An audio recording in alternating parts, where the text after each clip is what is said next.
Oh, you didn't hear about the Bahamas trip? My sister Sarah's voice oozed with feigned innocence over the phone. I thought Mom told you we're all going next month. Mom, Dad, me, and Brian. But hey, someone needs to watch their pets while we're gone. Mom said she'd asked you. I tightened my grip around my coffee mug, heat seeping into my fingers as frustration settled in my chest. I'm Mitchell, 27 years old, and I had just found out entirely by accident that my family had planned a tropical getaway without me. Worse, they only called because they needed a favor. Oh, Sarah, I said, keeping my voice steady. Mom hasn't mentioned anything about a Bahamas trip or pet sitting.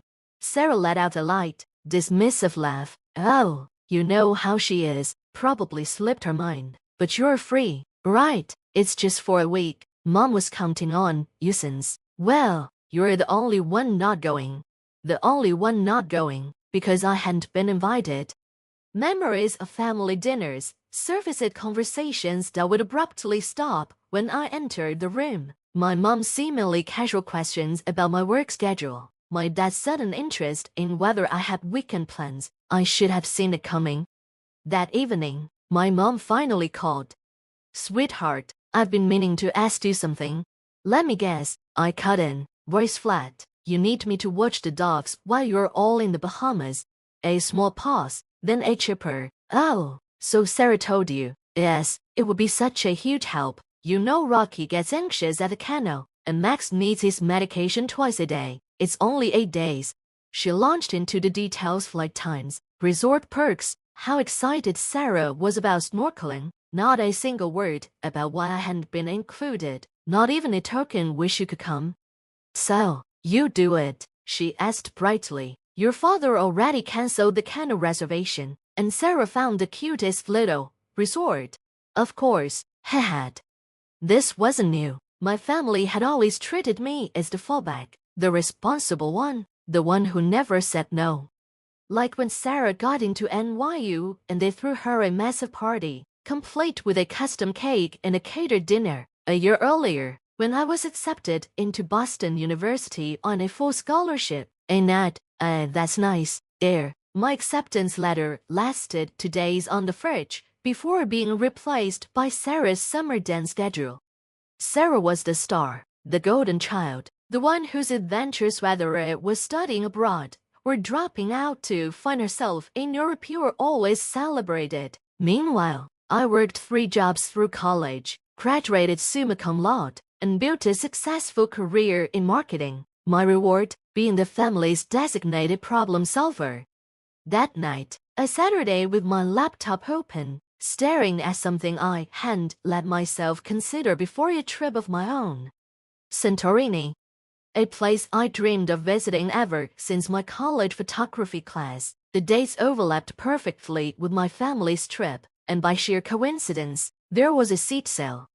My phone buzzed with texts from Sarah.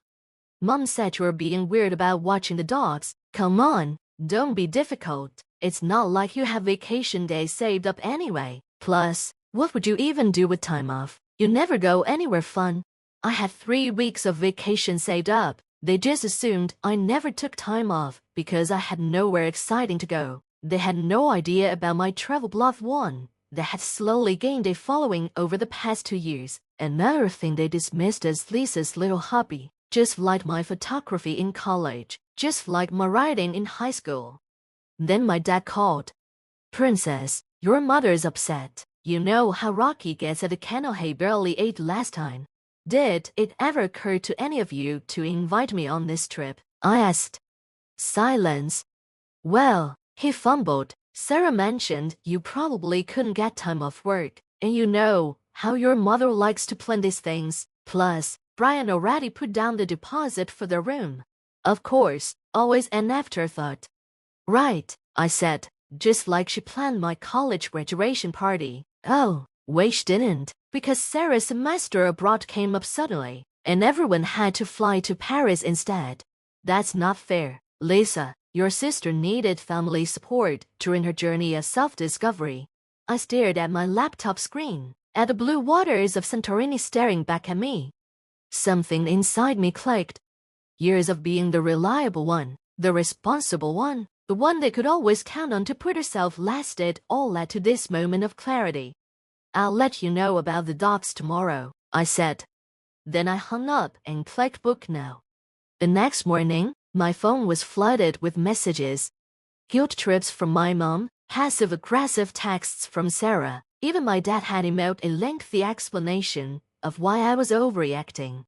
I waited until our weekly family dinner to break the news. They were already deep in conversation about their trip, laughing about snorkeling plans, when I spoke. I've made other arrangements for those dates, I said, setting down my fork. You'll need to find someone else to watch the dogs. My mom's silverware clattered against her plate. What do you mean, other arrangements? Her voice was sharp. What could possibly be more important than helping your family? My trip to Greece. Silence. Sarah blinked at me before laughing. You're not going to Greece. I smiled. Watch me. I pulled up my confirmed itinerary on my phone and slid it across the table. Actually, I am. 8 days in Santorini, starting the same day you'll leave for the Bahamas. My mom sputtered. But you can't. What about the dogs? The kennel is fully booked. I didn't flinch. That sounds like poor planning on your part, I said, surprised by how steady my voice remained. Maybe Sarah's boyfriend, Brian, could watch them, since he's apparently family enough to go to the Bahamas. That's different, Sarah shot back. Brian's my partner. Besides, he's allergic to dogs.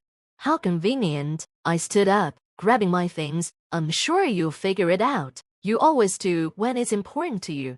Lisa, sit down. My dad barked. You're being childish. This isn't like you.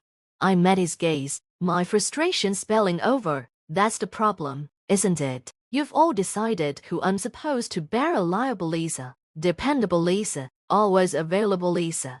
Did it ever occur to any of you that I might want to be included in family vacations, that I might have my own plans, my own life? Silence. It stretched thick and suffocating across the table. My mom was teetering on the edge of tears, while Sarah just stared, mouth agape. My dad refused to meet my eyes, staring hard at his plate. I have to go, I muttered, turning toward the door. I need to shop for swimsuits. Santorini has some amazing beaches. The fallout was exactly what I expected. My mom went into full guilt trip mode, calling every relative who would listen, and Carol chastised me for being selfish, while cousin Rachel sent me long texts about loyalty and family. Even Grandma got involved, though she was mostly baffled about why I couldn't just watch the dogs from Greece. Sarah, however, took a more direct approach. She showed up at my apartment unannounced. No warning, just a forceful knock and a barrage of words. You're doing this to spite us, she accused, storming inside. This isn't like you, Lisa. You've always been the responsible one. The responsible one, I repeated, my voice rising. You mean the convenient one, the one who's supposed to drop everything when the rest of you need something. That's not fair. We appreciate everything you do, really. When was the last time any of you showed that appreciation? I shot back. When was the last time you actually included me in family plans, instead of just expecting me to fill in the gaps when it's convenient? She flopped down on my couch, her perfect blonde hair somehow still falling exactly into place, even in the midst of this confrontation. We didn't think you'd want to come to the Bahamas, she muttered, her voice softening, almost apologetic. You're always so busy with work. Did you ask me? Did anyone actually ask if I wanted to join the family on vacation? Well, no, but nothing. You all made assumptions about my life, my time, my priorities. You got so comfortable taking me for granted that you didn't even try to hide your Bahamas plans. That's how little you thought of me. Sarah flashed, her expression morphing into something unrecognizable. Mom and Dad are really upset, she said, her tone defensive now. They might have to cancel the trip if they can't find someone to watch the dogs. That sounds like a Tim problem, I replied coolly, using one of Sarah's favorite phrases. When did you get so cold? I'm not cold, I'm just done being the family doormat. I took a breath and showed her my travel blog on my phone. See this, I have followers who care about my interests. I have a life outside of being your backup plan. She scrolled through the blog, her face shifting from indifferent to genuinely surprised. These photos are really good. When did you get into photography? 3 years ago, I said, bitterness lacing my words, not that anyone noticed. The next family dinner was tense. My mom had spread Rocky and Max's pet supplies across the dining room table like an altar to give special food. Max's medication schedule, their favorite toys. She kept shooting me subtle, pleading glances as she talked about their care routine. The medication has to be given exactly 12 hours apart, she insisted, waving Max's pill bottle in front of my face. And Rocky needs his special blanket at bedtime, or he gets anxious. The kennel just won't understand these things. I'm sure they will, I replied calmly, serving myself more potatoes. That's literally their job. My dad cleared his throat, trying to regain control of the conversation. Princess, we could pay you to watch them, make it worth your while. My Greece tickets were $3,000. Dad, non-refundable. A beat of silence followed before Sarah, unusually quiet all night, finally spoke. I looked at Lisa's travel blog last week. Did you guys know she has over 20,000 followers? My mom barely glanced up from her obsessive organization of pet supplies. That's nice, dear. Now, about the dogs. No, ma'am, Sarah pressed. I'm serious. Look at these photos she took in Montreal last year. She pulled up my blog on her phone. She's actually really good at this. For the first time that evening, my mom actually looked a minute through me, not around me, but at me. You went to Montreal. I've been to lots of places, I said, my voice steady now. I take short trips whenever I can. I write about them, photograph them. People follow my recommendations at our hotels and restaurants. My dad squinted at Sarah's phone. These are professional quality pictures, Lisa, he said, his voice softening. Why didn't you tell us about this? I did. 3 Thanksgivings ago. You all changed the subject to Sarah's new Yoda certification.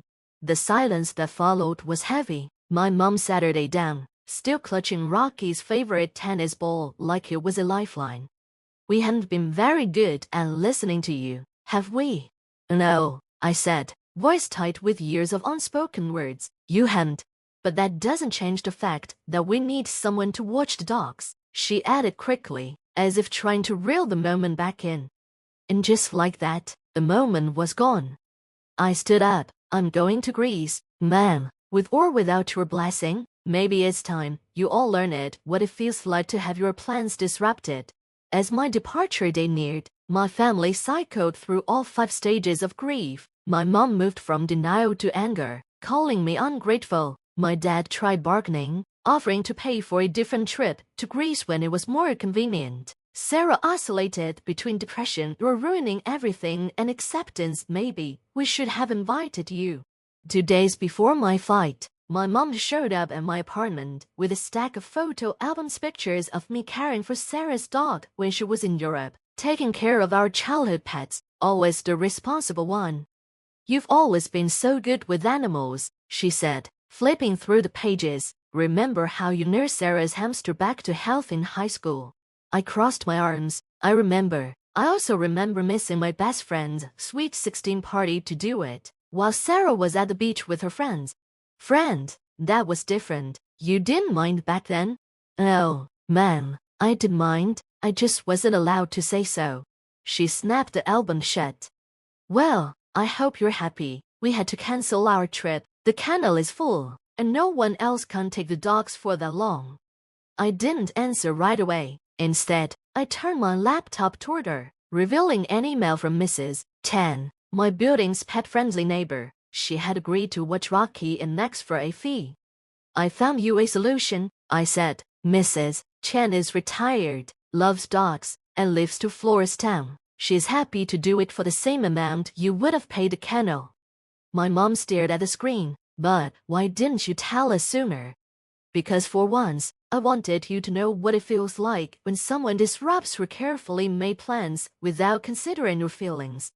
She hesitated. That's a little petty, don't you think? Oh, ma'am, that's just human. And maybe next time you plan a family vacation, You remember this feeling and include your other daughter. The morning of my flight, I woke up to a flood of notifications. My mom had tagged me in a social media post, something she'd never done before. It was a photo from my travel blog when I had taken in Montreal, with a long caption about how proud she was of her talented daughter and how she couldn't wait to see my photos from Greece. Sarah texted immediately. Mom's trying to save face with her country club friends. She's telling everyone she helped plan your Greece trip. I wasn't surprised. Image had always mattered more to her than sincerity. A successful travel blogger daughter, that was a bragging point at the tennis club, but a few public words didn't erase years of dismissal. My dad stopped by before I left, awkwardly holding a small box. Your sister showed me your blog, he said, handing it over. I saw you mentioned wanting this lens for low-light shots. Thought you could use it in Greece. I opened the box. It was the exact lens I had been saving up for. A part of me wanted to refuse to prove I didn't need their sudden support, but there was something in my dad's eyes I'd never seen before, genuine interest in my passion. Thanks, Dad, I said, accepting the gift. Want to see the kind of shots I plan to get with it. He sat with me for an hour, actually listening as I explained composition and lighting. He even pulled up my blog on his phone and followed it on the spot. As he got up to leave, he hesitated at the door. I canceled my share of the Bahamas trip, he said. Told your mother and sister to go without me. Dad, you didn't have to. Yes, I did. Someone needs to make sure the dogs are properly cared for. Mrs. Chen might need backup. He smiled. Plus, I want to see these Greece photos as you post them. Maybe you could teach me how to comment on a blog. Santorini was everything I dreamed of. Each morning, I woke to breathtaking sunrises over blue-domed churches, spending my days capturing the charm of cobblestone streets and sun-soaked beaches. My blog followers loved the daily updates. But what surprised me most were the comments from my family. My dad responded to every post, his messages evolving from simple beautiful sunset, honey, to thoughtful insights about lighting and composition. Sarah shared my posts on her own social media, captioning them with unexpected praise. Look what my amazing sister is doing. A stark shift from our usual sibling rivalry. Mom, however, had a different strategy. She called every day with updates about the dogs, as if trying to tether me to what I had left behind. Rocky misses you, she say. Or, Max won't eat unless your father hand-feeds him. And when the guilt trips didn't work, letting go and moving forward. When the guilt trips failed, my mom switched tactics. You're posting too many sunset photos, she say. Or, the restaurant review seemed a little harsh. No need to hurt someone's business. One evening, while sitting at a cliffside cafe, I got an unexpected call from Mrs. Tan. Your mother has been here 6 times today, she said, clearly amused. She brings coffee and asks endless questions about my past sitting experience. I think she's having trouble letting go of control. I sighed. I'm so sorry. Don't be. Mrs. Chen chuckled. I told her that after 40 years of teaching high school, watching 2 dogs is hardly a challenge. She didn't like that much. That same night, my dad sent me a private message. Your mother booked herself into a hotel for the rest of the Bahamas trip. Says she can't enjoy herself, knowing strangers are watching her dogs. Sarah's pretty upset. For a brief moment, guilt crept in, but then I remembered all the times my plans, my needs, my dreams had been brushed aside for the sake of family harmony. My mom had chosen to disrupt her own vacation. That wasn't on me. Instead of cutting my trip short or apologizing, I leaned in. I post more photos. I wrote about solo female travel, about breaking free from family expectations, about learning to put yourself first. The response was overwhelming. Hundreds of comments poured in, people sharing their own stories, thanking me for inspiring them to stand up for themselves. My blog following doubled, then tripled. A travel magazine reached out about featuring my Greece photos. And then Sarah called, her voice softer than I expected. You know what's funny, she said. I always thought I was the brave one, backpacking across Europe to find myself. But you're the one who actually did it. You found yourself right under our noses, and we were too wrapped up in our own drama to notice. A shift in perspective. On my last night in Greece, I Saturday on my hotel balcony, uploading my final set of photos, when my mom sent an unexpected message. It was a picture of my old bedroom near her home, obviously decorated with framed prints of my travel photography. I had your best shots professionally framed, she wrote, thought they deserved better than my social media reposts. Below that, a longer message followed. I've been doing a lot of thinking while you've been gone. Your dad pointed out something I didn't want to Arthur. We've taken you for granted for so long. We forgot you had dreams of your own. I'm not very good at apologies, but I'm trying to do better at showing you I care. Mrs. Chen had sent daily updates, each one proving Rocky and Max were perfectly fine without my mom's hovering. The last photo showed my dad sitting beside her, both of them smiling at the camera while the dogs lounged contentedly nearby. Sarah's latest photos from the Bahamas looked different, too, less staged, more real. Trying to see things through your photographer's eyes, she captioned them, not as good as yours, but I'm learning to look deeper. Something had shifted over these 8 days. My family was still far from perfect. My mom still texted daily about the dogs. My dad still struggled with technology. Sarah still had moments of competitive jealousy. But they were trying. And sometimes, that's all you can ask for. A new kind of family trip. 6 months after my Greek adventure, my family gathered for Thanksgiving. The dining room walls now featured a mix of my travel photos alongside our traditional family portraits. My mom had even turned my blog's logo into place cards, a small gesture, but one that spoke volumes. We have an announcement, my mom said over dinner. I braced myself for another exclusion. Sarah beat her to it, and before you say anything, I want you to help plan it. I raised an eyebrow. Plan what? My dad pulled out a folder. I've been researching photography tours in Italy, he said. Thought maybe you could teach us how to take better pictures, something more than just selfies and dog photos. And, my mom added, trying to sound casual, Mrs. Chen already agreed to watch Rocky and Max. I asked her months ago, just to be sure. I looked around the table and then really looked. My man, still controlling, but trying to channel it differently. My dad, finding a new way to connect with me through photography. Sarah, finally seeing me as a person, not just competition. Italy sounds perfect, I said, pulling out my phone to show them some initial ideas. But this time, I'm handling the itinerary. My dad smiled. Wouldn't have it any other way. After all, you're the expert now.